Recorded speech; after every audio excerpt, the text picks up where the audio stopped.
Hello, everybody. Darrell, Owens, Legacy Maker Sports Network, and welcome to episode 5 of One on One here on the Legacy Maker Sports Network. And today, I have a very special guest with me today, former Green Bay Packer. He's a Packers Hall of Famer, legend. I can go on and on and on. The inventor of the Lambeau Leap, Mr. Leroy Butler. Leroy, how are you doing today, my friend? I'm good, my brother. Everything's good. I can't complain. I mean, no one cares anyway when you complain. That's true. But generally, I'm a happy, optimistic person. I've always been like that. See, that's a good way to be. I try to do the same thing. You know, if I can just keep that energy up and be that as a person, I feel I can go a long way in life. Exactly. Now, like I said, here on episode 5 of One on One, had you back on the show on our podcast a couple of years ago, on episode 35. We were this close to 36, this close. But this time we're at episode 5 and close to 6. But hey, maybe we'll get to 35 and we'll get it right on point. 36 and get it right on point.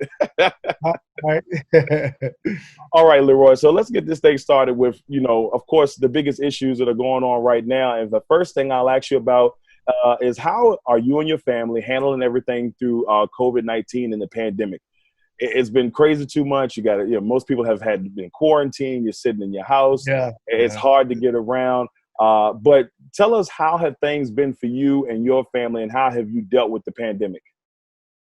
Well, from my family, we're pretty close anyway. I have 6 daughters and a son, and 4 of my daughters, they're older, but they live in Florida. Mm-hmm. So my 2 youngest daughters and my son and my wife, we live together. And for me, it was tough because my whole thing is about social distancing as far as, appearances, autographs, speaking engagements, that was shut down.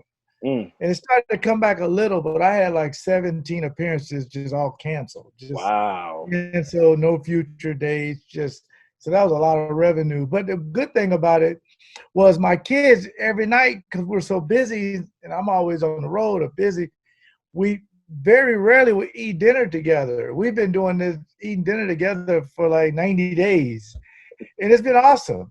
It really is. So it's been, my son is 9 years old. He misses friends and school. And I explained to him, that people were sick, and he understood it. But we kept him, he got everything around here. I mean, we basically got Disney World in a house. He has every toy he wants, every game. So he was fine. But, towards the summer, now people starting to kind of open up a little bit more. The country's a little bit open. So I think for the most part, the most important thing, none of anybody in my family got sick. Yes. That was the most important thing. So God was very blessed my family with that. But I also felt the pain. Over 110,000 people passed away. So that was very sad. Yeah, it was a tough time. I spoke about this on one of the earlier episodes. My uncle, he was patriarch of our family, 96 years old, living in New York. If you just saw him, you'd be like, wow, this guy is full of energy. And unfortunately, because of COVID, we lost him about a month or 2 back. So it's one of those things I think people, thank you. I think it's they look at it and say, oh, man, it's not that big of a deal. But you really need to just take a sit back and say, maybe it is a bigger than we are, than some people are looking at. Now, of course, with everything going on in the country, besides that, we had everything that's happened over the last couple of weeks with George Floyd and the Black Lives Matter movement. And I just wanted to hear your thoughts with the country, with the unrest, the riots, the protesters. What were your thoughts while all this was going on? Well, I'm good friends with Nate Boyer, who actually told Colin Kaepernick, asked him not to sit, to kneel. And, he's a Green Beret, so he would know. And I think that message got hijacked a long time ago from the politicians. Right. Because it had nothing to do with the flag. It really didn't. But when he did, excuse me, when he did protest, no one paid him any attention. He was doing this for a few weeks, but it wasn't impactful. So he felt like any time of protest, you protest anything, it's going to be uncomfortable. But it gets you the platform you need to shine a light on something that was terrible. And that was police brutality and, social injustice from African Americans. And it just seemed like to me, this time, I don't think that's going to work, because now with Sandra Bland, Eric Garner, George Floyd, Colin Kaepernick has been saying this has been going on for a while, but there was no video.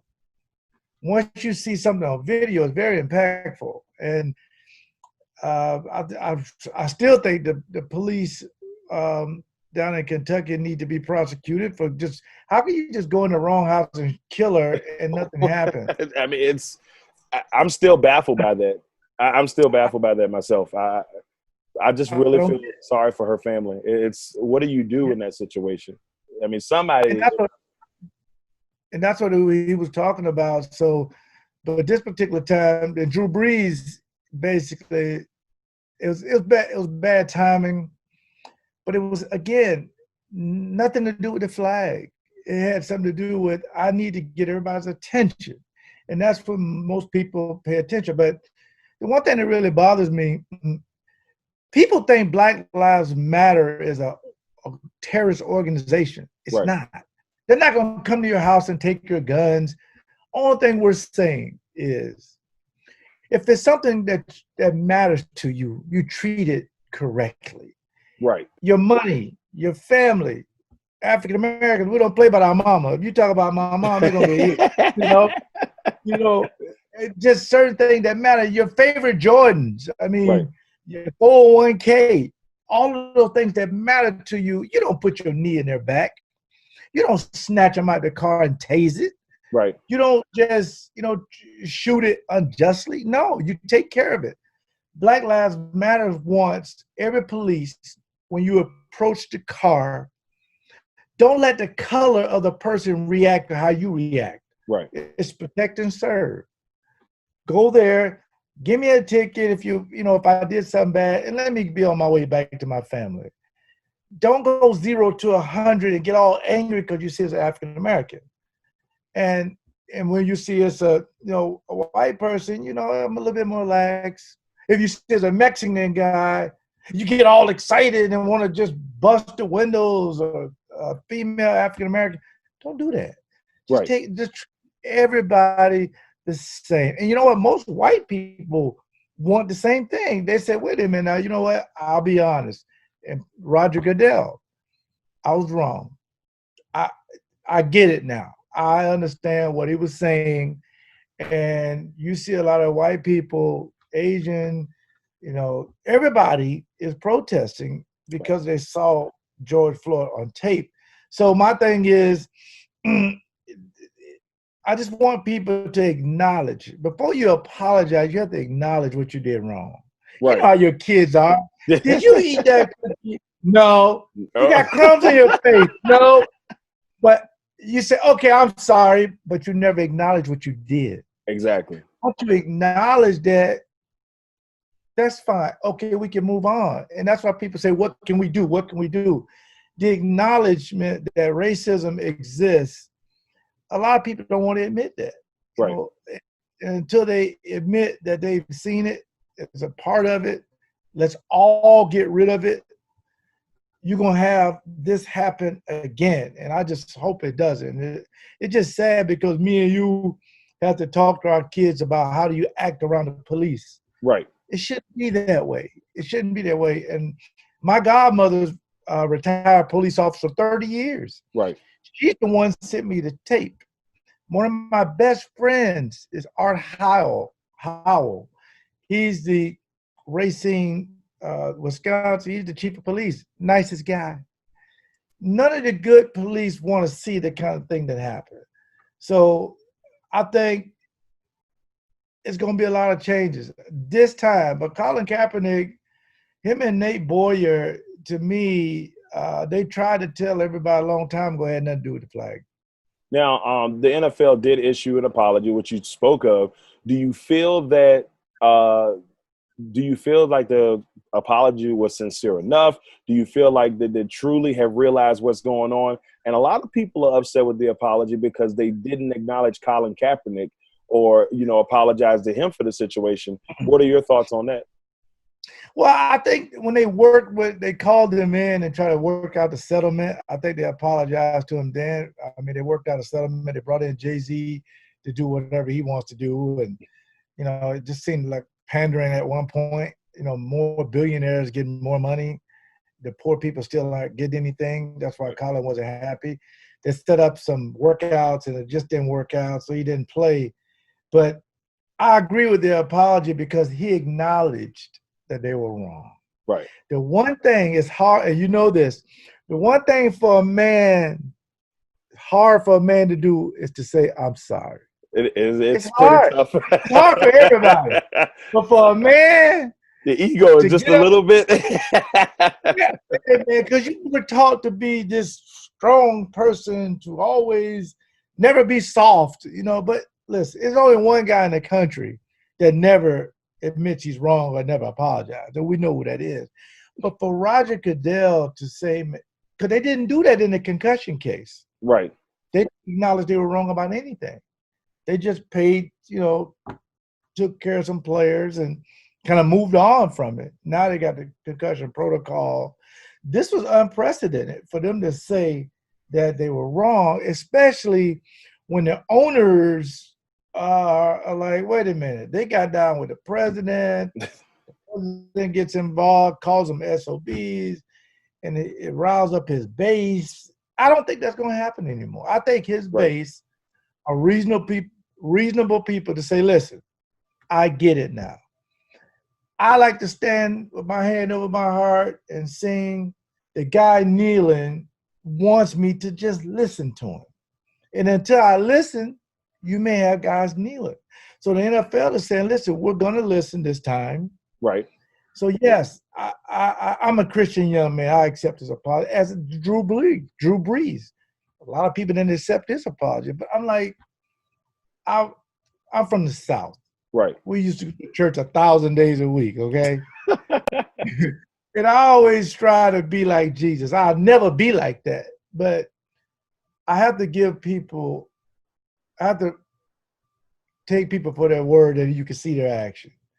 Because it's only one person gave his only son for our sins. Right. So I'm not that guy. And African-American people are forgiving people. We forgave a lot over this country, what it's done to African-American people. But the only thing we're saying, we just want to be equal. Why does it have to be 13% of the country? Why can't it be 20%, 30%, and people not be scared of that? And not to get all soapboxy, but I just think that in a reasonable way, I think it'll work out because Roger Goodell was also right. 75% of the NFL is African-American. And there's only 3 African-American coaches, no ownership. Right. Eventually, it's going to be some ownership in the NFL. That's when I'll say, okay, things have changed. It's not the same person owning these teams. Derek Jeter, I look up to him.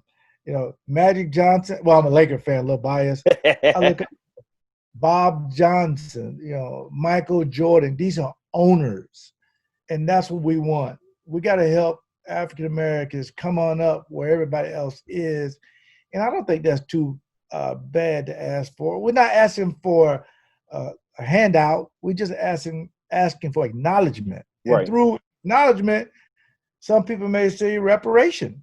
Some people could say the health care. Some people could say the financial literacy. Why does my credit have to be at 800 to get it when somebody else can be like 605 and get it? Right. Give us a chance to be equal, and I think this is going to work out. Yeah, I think majority of the people in the country is like, if we can just get everybody on equal footing, we'd be in a pretty good spot. Now, we got to go to, I think, something that is both near and dear to our hearts. I know it's near and dear to your hearts, but now we've got to talk Packers football. That's why you my guy. Yeah, I'm just saying. since I was 7 years old back in 1991, I shined the green and gold, and that's the way it'll always be. It'll always be that way. So let's talk a little bit about last year. 13-3. NFC Yeah. Championship game, knocking on the door of the Super Bowl. And the last time we talked, the Packers were in a transition phase, and we were trying to figure Yes. out what was next for them and what moves they should make. I don't think a lot of people, I don't know how you feel, but I know, including myself, that thought the Green Bay Packers would go 13-3 this past year and make the strides that they did. So, what were your thoughts on last season, and how do you see things potentially going in the future with this team? Well, Matt LaFleur is the right guy to be the head coach. A young guy who wants to take the team, that realizes the history of the Green Bay Packers over the last decade, even longer. They've been one of the top 3 teams that won a lot of games. But he also realizes Super Bowl trophy has Lombardi's name on it, and he wants that. So I was shocked. I really was. I mean, because you're talking about bringing a new coach in, Hall of Fame quarterback. You bring in the Smith brothers that I wasn't real familiar with. You got some other pieces. You bring in Savage. I mean, you bring in a lot of pieces and put it together and win some games that, you probably in the past would have lost. Right. And probably lost the 3 games you lost. They probably could have won those. So they caught everybody off guard. Whenever you get a new coach, you get that new coach bump because they don't know your thinking. Because when Matt LaFleur came from Tennessee, his offense was ranked like 27th or something like that. So they were thinking, well, we don't really know what they want to do. They want to run the ball. They want to throw it, whatever. Aaron Rodgers, how is this going to work? But defensively, they got a lot of sacks. They turned the ball over. But the one thing they couldn't do got exposed against San Francisco, and that's stopping the run. Stopping the run. So this year, moving forward, that draft, although it took some people by surprise, they want to try to run the football, control the clock, and at the same time, the gold standard is the San Francisco 49ers. So they want to be like that, 2 or 3-headed monster running back, run the football, be efficient down the field, defense, just try to get a lot of turnovers, and hopefully you can win games like that. But they didn't address pretty much the middle linebacker position in the draft, or they said in 25 years this is the best receiving core. They didn't even choose a receiver, okay? They went out and got Jordan Love. Okay, calm down. I see you. I'm just smiling. I should have called you after the draft. You'd be like, but they got the quarterback they wanted in the future, so they're happy with it. Well, and that's the thing. That's next thing I was bringing. The next thing I was bringing up was the draft and the free agency, and for me, I'm gonna tell you what my thought process was going into the draft. I said, all right, you need a middle linebacker, you need a receiver, and of course, maybe not a lot of Packers fans, but I was thinking, yes, quarterback is a need, and nothing against the backup quarterback we have now, but this is the time that we start as an organization looking for that future guy. Did I think it was going to happen in the first round with Jordan Love? No. I knew that they were very excited about Love, and he had the potential of being the guy that they wanted. But it did surprise me they went with the first pick. And I think a lot of fans would have been okay with it if they had drafted a receiver in the next 2 rounds. I think that most fans, when they realize, wait a minute, we need receiver, and where is that receiver? I think that's when most fans got upset. What were your thoughts overall on the draft? Well, I think for the most part, I was shocked. I really thought, when Patrick Queen was sitting there, middle linebacker, they probably select him. I wanted the kid, I think Murray from Oklahoma, move up to get him, middle linebacker. But the more and more I thought, we had a show, 105 FM The Fan in Milwaukee, and they were like, pick a guy that would surprise you if they picked him. And I said Jordan Love. Because if you go all the way back to the combine, Gutekunst, he said it. Hey, I am not scared to get a quarterback if we're in the 30s for whatever reason.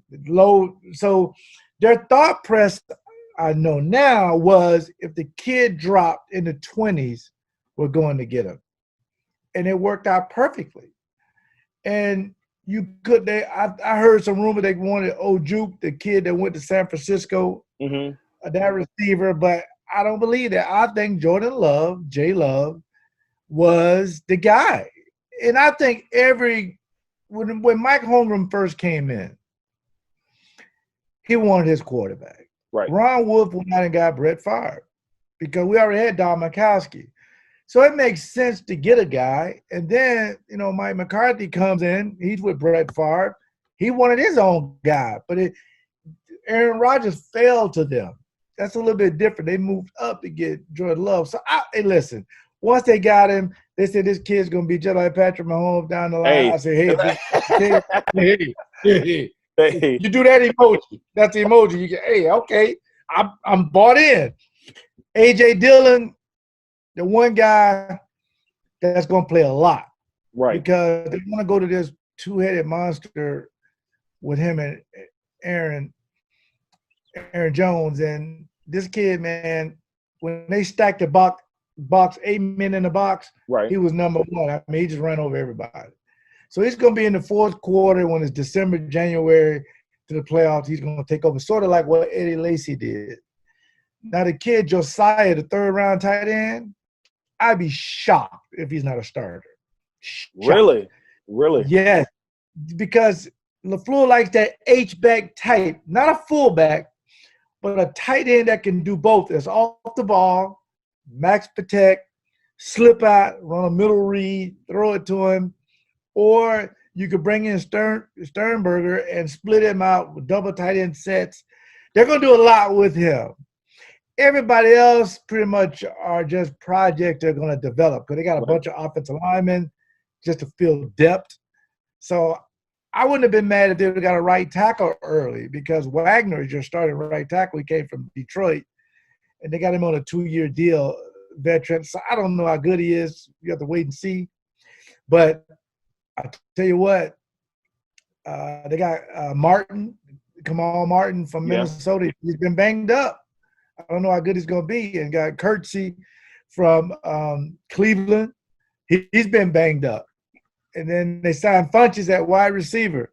He's been banged up. and I'm a big Alan Lazard guy. So they like that trend. So they want to develop those guys. That's the reason why they went that way in the draft. Now, I asked this the last time we spoke, so I'm going to ask you this time. If you were the Packers GM, is there any changes that you would make to what you've seen so far, or is there any big move that you would have made to help the team? That's a good question. I think for me, I'd have went out and got Nelson Aguilar. He went for like a little bit under $1 million I forgot the team he went to, but that would have been my slot guy because they don't have a slot guy ever since Randall Cobb left. But in this particular offense, they really don't need one. But you would think that when Emmanuel Sanders came over to San Francisco, it really helped them off of play action. But I think Tyler Irvin is going to be that guy. Okay. But I really would have went out and got him a deal similar they could have did with Funches, get a prove-it deal. And another one that San Francisco went out and got, Trent Williams, I would have figured a way to get him to make him my right tackle for the next 3 years, then go for it. Those are the go-for-it type moves, but he was making a lot of money. A lot of the fan base wanted Clowney. I'm like, no, Clowney, we got enough outside guys. They don't need no more outside guys. They need more guys on the inside. And, Snacks Harris. I mean, I somebody in the middle who over 320 pounds with, Kenny Clark would really help. I would be very active in these one-year deals. The one-year deals pretty much start around Father's Day. You will see them reaching out to the guys who are available to bring them in. But those are some of the moves I would have made. Now, of course, this year, closer than ever, and it hurts my heart because I just knew it. I had my fingers crossed, everything, hoping that this would be the year that you get in. But you got close. If we can, like the last time we talked, we knew we were getting closer, but this time it seems like we are right there. And can you just tell us your experience this time around of being a finalist this time around, and just knowing that, okay, I know I'm knocking on the door, and this could be the time, if not, the next year, the year after. Yeah, well, my brother, it was life changing. when you see hundreds of players that think they're Hall of Fame worthy, but only a few get in. I just thought that now I know it's not about the numbers. It's Right. really not.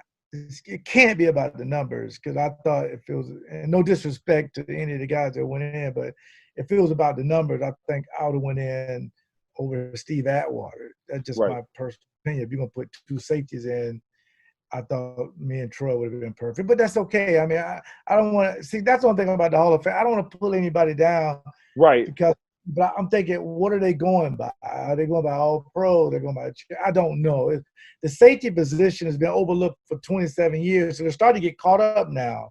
So, but it was great to be there with all the Hall of Famers, the guys that actually have a gold jacket and say, man, you deserve to be here. That is the validation. It's coming. So I think so. I really do. And I know God is good. He's always told me to be patient. I was a Prop 48. I only played 3 years at Florida State instead of 4 because I had some issues with the SAT test. So I've always been behind. I had a late jump in sports because I was disabled, had club feet. And I'm, again, it's going to be something that I really look forward to, because I want kids to know that you don't necessarily have to go to the you don't have to live in the suburbs. You don't have to both parents. You could be poor, whatever. Your dreams can still come true, whatever you want to be. I mean, so it would be something. I'm working on my I have a book already, a Leroy Butler story, from wheelchair to the Lambeau Leap. I'm working on another book now about my second part of my life, but I'm also I'm trying to raise resources to write a short documentary about my life. Because I think every kid need to go through that, because what I went through was terrible. It was some of the worst bullying you've ever seen, just because I was poor, something I can't control. Right. So my grandmother always told me never worry about stuff you can't control. So I think it will happen, and I'll be back on your show again when it happens. That's with my jacket on. Yeah, it's gonna be beautiful. It's gonna be a beautiful thing. It'll be a Hall of Fame show. like I told you in the last episode, when you're there, when you get in, I don't know if I'll be front and center, but I'm gonna be in the midst. I want to be able to say I was there for that great moment. All right. Oh, now, go to the side and record a show. We can just go to the side. We'll go to the side and do it right there. We're live from the Hall of Fame, ladies and gentlemen. And I got Hall of Famer. That's right. Yeah. All right. So now it's time for a segment on the show that I like to call Quick Ones. All right. So I'm going to hit you with a couple of quick ones here. And I want to see what your thought process on these situations or scenarios, I guess you could say. So are you ready, Leroy, for quick ones? Yep, ready. All right, here we go. First one, player that you love to watch right now. Ooh, right now, the Honey Badger. Yeah, I mean, I think when he went to Kansas City, he turned that whole defense around. I think he's one of the reasons why they won the Super Bowl. So, yeah, he's one of the best safeties. I like Mika Fitzpatrick. I love watching him. Jamal Adams. So I love watching safeties that can do multiple things. Right. So I love those guys. But, yeah, the Honey Badger is probably one of my favorites. Okay, all right. I like that answer. Had my fingers crossed at one point that he would land in the land of the cheese, but that is okay as well. Now, this one. Now, the NBA is coming back, and we know it's coming back soon. And you spoke that you're a Lakers fan, but there's a team there in Milwaukee that's pretty good. Who wins the NBA championship this year? Well, if the Bucks play who I had the best team, and I think they'll have the MVP again, but I think the Lakers will win it. And I think the Lakers are built for this. LeBron James has been to the finals since he was 3 years old. We've been so terrible over the years. I was so happy that him and AD came there. But, Giannis is just an amazing young man. Matter of fact, Giannis led the protest down in Milwaukee. So it would be a win-win situation if they played in the finals, Right. but I would ultimately sleep better at night if it was the purple and gold won the NBA championship. I can But I understand. wouldn't be mad at Milwaukee either. But I'm a Laker fan, and that's gonna always work. Oh man, I can see that. Yeah, it's funny. We had a NBA Finals on the network. We actually did a video game over a month. We did a whole NBA playoffs just in case we didn't get the playoffs back. And it was Oh, Lakers Bucks nice, in the final, and the Lakers nice. won in Game 7, and they won by 30. Oh, I like that. Oh, next one. And this one I know is going to be near and dear to your heart. Now, this team was really good this year, but of course, because of COVID, things they didn't get an opportunity to really showcase their talents on the big stage. And that would be the Florida State Seminoles in NCAA. They won the ACC. They ended up getting the title. But do you think that your Seminoles could have won the championship if they had that tournament? You know what? The thing about people don't know is that they think Florida State is a football school. And Florida State, over the last 20 years or so, been a very good basketball school. And got one of the best coaches. And when you play in the ACC, football, basketball, swimming, baseball, it doesn't matter. People expect Florida State to win. And I was hoping that they got a chance on a national stage to be in the Final Four or do something big, because they've been recruiting amazing. And you just don't get it. You know, Duke, North Carolina, they get all the headlines. But Florida State was a team that's going to be reckoned with because they're recruiting very good. Yeah, Leonard Hamilton is an amazing coach. I love him, Yeah, man. I hope he never leaves. Yeah, went to ACC Media Day and got a chance to like just sit there and listen to him, and you can tell like he wanted it bad. And the question was asked about, hey, what's the one thing? He said, I just want to get to the Final Four. Like you can see it, like just in his eyes, Yeah. how bad he wanted See, it. I like that kind of honesty. Most coaches are kind of downplay. Right. Well, it is what it is. No, Final Four. I like Four. All right, last one on quick ones. What's the worst movie you've ever seen? Ooh, the worst. There's so many. It had to be one of the Jason movies. Jason Voorhees, Friday the 13th. I seen him get stabbed in the eye, blew his head off, and they cut him in half. He still gets up and chases girls down and kill them. I said, I don't know who wrote that script, but it's horrible. The talent is real.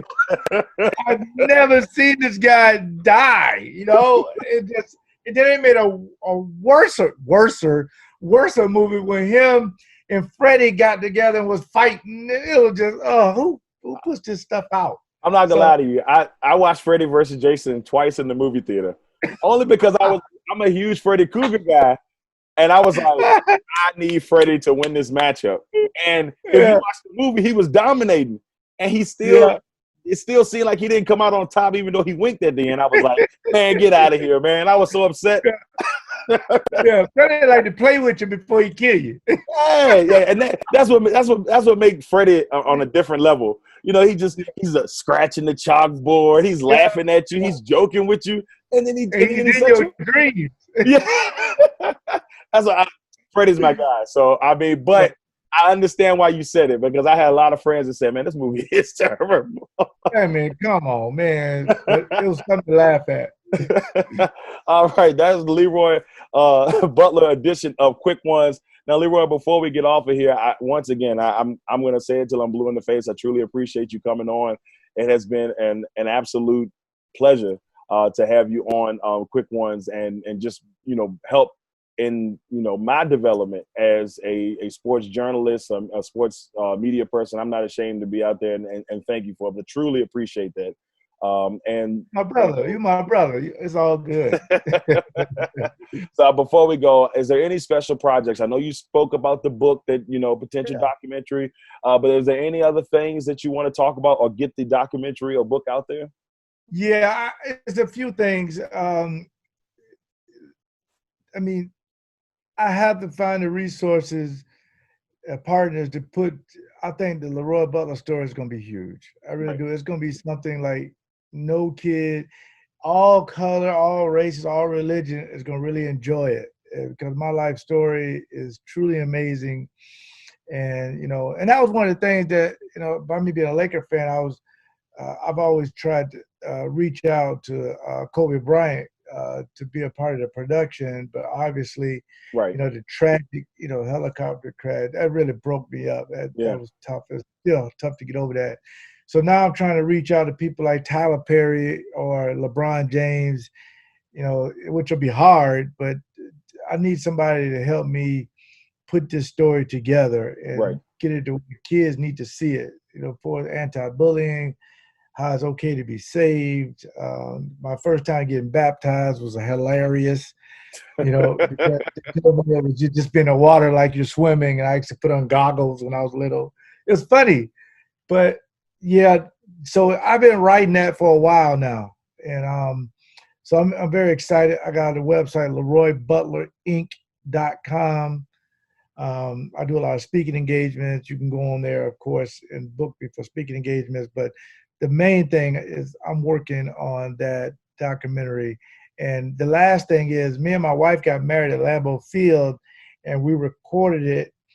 And I want to get it edited so people can download it, and we're going to donate the money to charity. Oh, So that's awesome. I, that'll be a precedent because no celebrity lets anybody come to their wedding like we did. We Right. let anybody come want to come, and we just want to show that to let people see we took the best leap of all time, and that's together. My wife, Genesis, like the Bible, Genesis Butler. So Awesome. I really appreciate it, my brother. Awesome. Ladies and gentlemen, I want to once again give love to my man and my friend, Mr. Leroy Butler, Green Bay Packer, Hall of Famer. Okay, Hall of Famer. There's no need to sugarcoat it. Hall of Famer.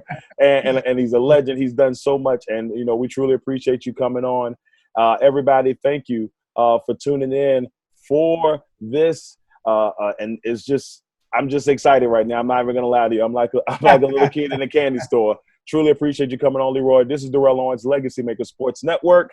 Until next time, next guest we'll have Mr. John Burkett of Channel 6 News. That one will be coming on tomorrow. I hope you all enjoy. Darrell Owens, Legacy Maker Sports.